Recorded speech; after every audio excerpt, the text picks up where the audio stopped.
Bonsoir à tous, bonsoir à toutes, bienvenue sur 8 Mont Blanc. Nous sommes le vendredi 26 juillet 2024 et je suis ravie de vous retrouver pour ce dernier journal de la semaine.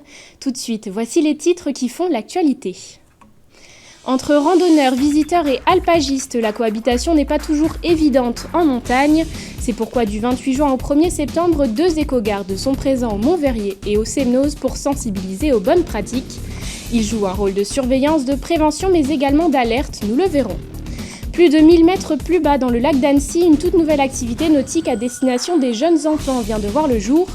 Le baby ski nautique permet aux moins de 10 ans, sachant nager ou non, de pratiquer ce sport de glisse.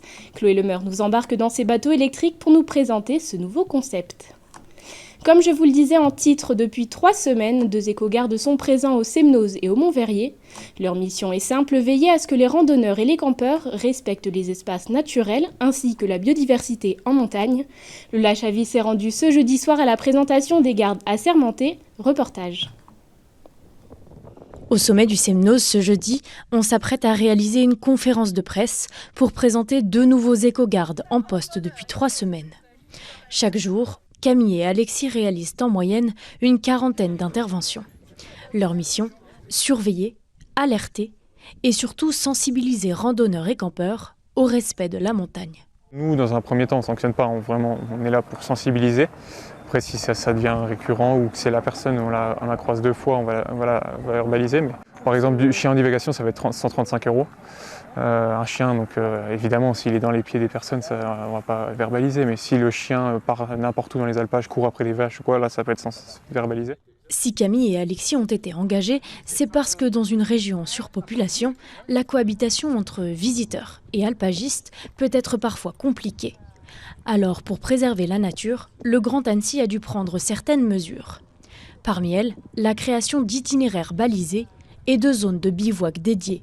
On a constaté au Semnoz une certaine surfréquentation, parfois avec des pointes à 15 000 personnes juste après l'après-Covid. Après, vous avez aussi, du fait du dérèglement climatique, des chaleurs de plus en plus fortes. Alors, ce n'est pas le cas cette année, mais l'année dernière, les 2 années dernières, nous avions eu de fortes chaleurs. Ici, ce n'était pas vert, c'était plutôt sec, et donc avec des risques de feu importants. Et donc, il fallait expliquer à l'ensemble des touristes, mais aussi des grands Annéciens qui sont nos premiers touristes, de faire très attention, de ne pas jeter les mégots par terre, de ne pas faire de barbecue, donc d'être vigilant, utiliser la nature, oui, mais dans des règles à respecter. Le dispositif porté par la Fédération des chasseurs de Haute-Savoie prendra fin au 1er septembre. Un projet qui, dans l'avenir, pourrait bien se renouveler. Quand on écoute aux éco-gardes qui nous disaient qu'en 3 semaines, ils ont déjà fait plus de 600 interventions, c'est énorme. C'est énorme, ça veut donc dire qu'avec le mois qui arrive, là où il y aura beaucoup de monde, ils arriveront peut-être à la fin du mois d'août à 2500, peut-être plus. Donc on est en droit de se poser les vraies questions. Donc ça veut dire qu'il y a vraiment une nécessité. Et moi, je pense que c'est quelque chose que je souhaite qu'on puisse reconduire, peut-être même à une autre échelle. Un métier essentiel donc, en espérant que la pédagogie des éco-gardes suffira à responsabiliser les usagers. C'est une nouveauté pour la baie d'Annecy. Désormais, les enfants de moins de 10 ans peuvent pratiquer le ski nautique en centre-ville, à la plage de l'Impérial. Mise en place par Clémentine Lucine, double championne du monde et directrice du club de Sévrier, cette activité se veut plus écologique. Les enfants sont tractés par une embarcation électrique. Je vous propose d'en découvrir davantage dans ce reportage de Chloé Lemeur. Moteur en marche, ski chaussé aux pieds. Et c'est parti pour une session glisse dans la baie d'Annecy. Une première pour la plage de l'Impérial, qui jusque-là ne pouvait pas accueillir de ski nautique. Dédiée aux enfants de 3 à 10 ans, cette nouvelle activité lancée ce jeudi 25 juillet est désormais possible grâce à un bateau 100% électrique. On a beaucoup d'enfants qui vont aller à la plage, qui vont aller faire du paddle, tout ça, et qui n'ont pas forcément d'endroit où aller faire du ski nautique. Ils n'ont pas l'idée que petits puissent le faire parce qu'on n'a pas besoin de savoir nager pour apprendre le baby ski.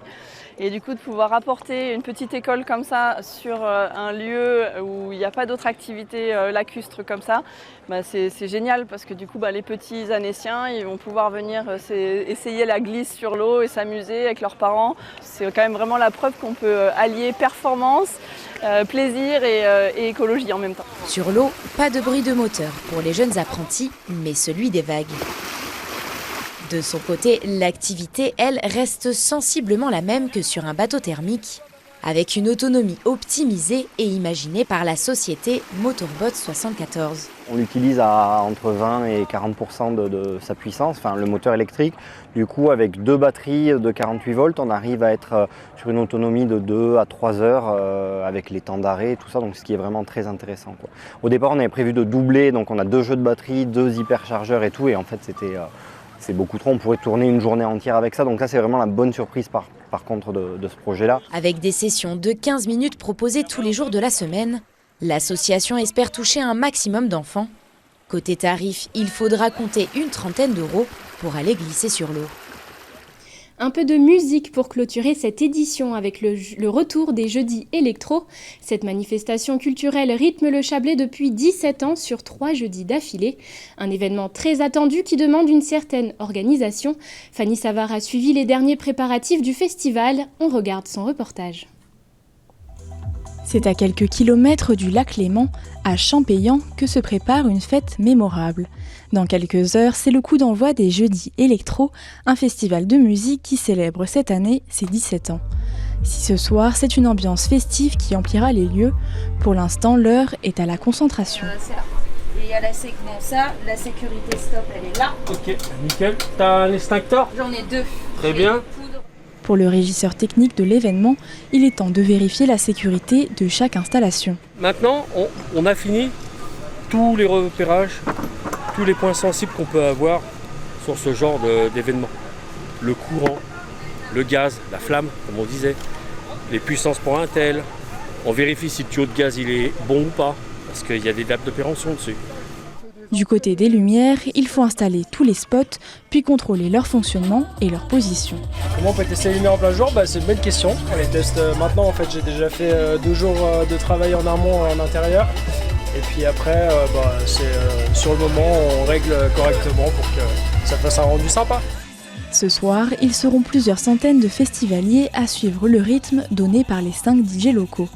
Un choix qui a en partie contribué à la renommée de ce festival. Je pense qu'on a une identité forte du fait déjà de musique bien spécifique, donc les musiques électroniques, du fait que ça fait 17 ans qu'on est actif dans le Chablais et qu'on est identifié. Et on a vraiment fait le choix de ne pas programmer de tête d'affiche et plutôt de mettre en avant la scène régionale, la scène française, francophone. Et voilà, on reste du coup accessible à un large public. Une manifestation accessible au plus grand nombre qui se poursuivra dans d'autres lieux atypiques les 2 prochains jeudis, au château des Alinges et au château de Ripaille, pour le plus grand plaisir des festivaliers. Nous voilà arrivés au terme de ce journal. Merci de votre intérêt pour l'information sur 8 Mont-Blanc et merci évidemment à toute l'équipe. Ce samedi, vous pourrez suivre dès 4h45 sur notre antenne et notre Facebook la 6000D. Dans quelques instants, ne manquez pas le bulletin météo préparé par Thierry Paulme.